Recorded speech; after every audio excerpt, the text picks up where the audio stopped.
নমস্কাৰ বন্ধু বান্ধৱীসকল, শুভ সন্ধিয়া। আজি আমাৰ জেনিফা বিয়াত আহিছিলোঁ, তাকে অকণমান দেখাইছোঁ। আপোনালোকে লাইক কমেণ্ট ছাবস্ক্ৰাইব কৰিব।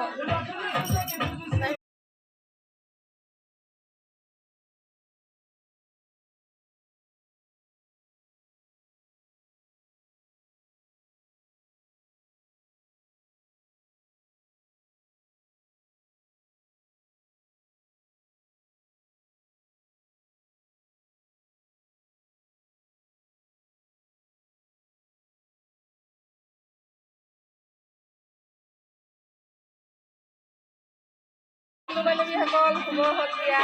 আজি আমাৰ জেনিফা বিয়া খাবলৈ আহিছিলোঁ, তাকে অকণমান আপোনালোকক দেখুৱাইছোঁ। লাইক কমেণ্ট ছাবস্ক্ৰাইব কৰিব দেই। Bye bye. নমস্কাৰ বন্ধু বান্ধৱীসকল, শুভ সন্ধিয়া। আমাৰ আজি জেনিফা বিয়া খাবলৈ আহিছিলোঁ, তাকে অকণমান দেখাইছোঁ আপোনালোকক।